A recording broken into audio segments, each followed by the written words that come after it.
Thank you.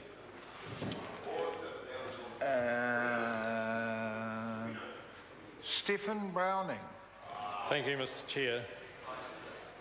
The Green Party is unable to support this bill.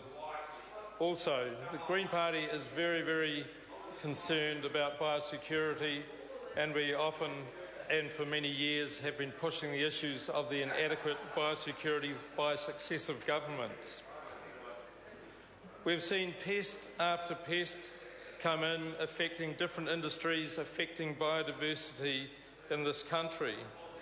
There is, and I've been part of the early consultation on this bill, and it's clear that Biosecurity New Zealand, as it was then, was really looking to see whether it could do some better systems, some better processes to look after biosecurity. And in some respects, the bill does address that.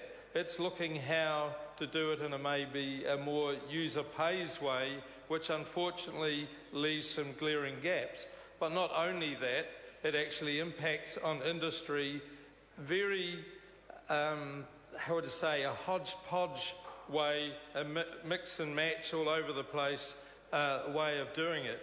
It's going to be inadequately resourced under this is the GIA system when it's implemented, and it's been attempted to be implemented now under duress to most of the industries.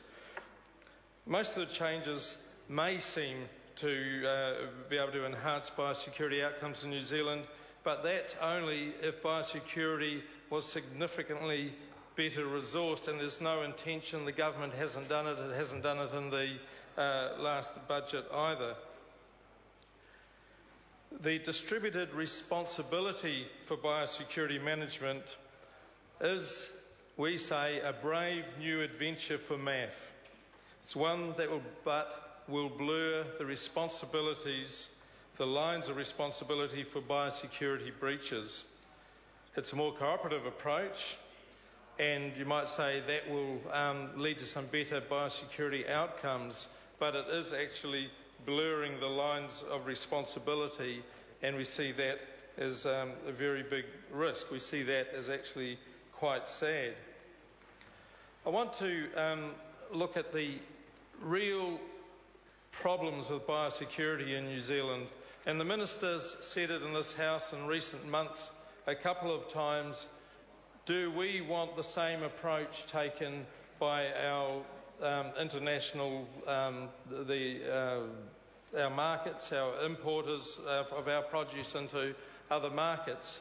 So, and that was in response to PRRS more recently, the pig issue. The thing that's in front of the court, because it's so contentious,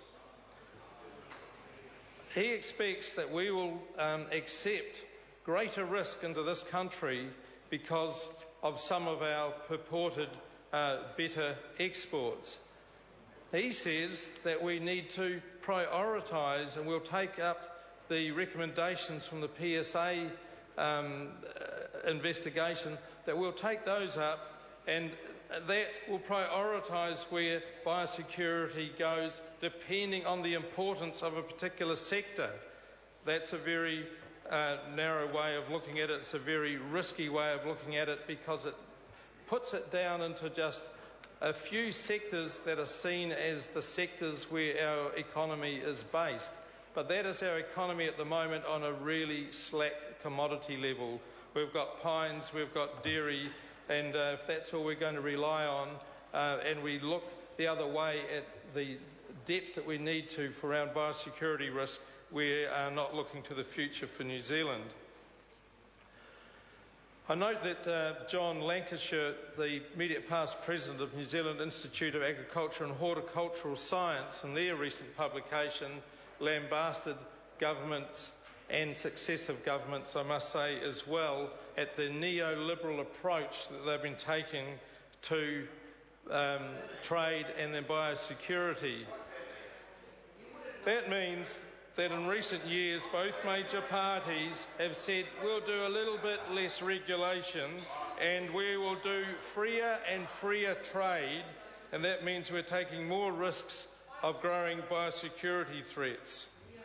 The slight loosening of border controls has led to some very expensive search and control measures with the painted apple moth and now the fruit fly, and in other cases we've got Mr. Megan Woods, now you've got a call. You didn't call, the bell rang. Megan Woods. Thank you very much, Mr. Chair.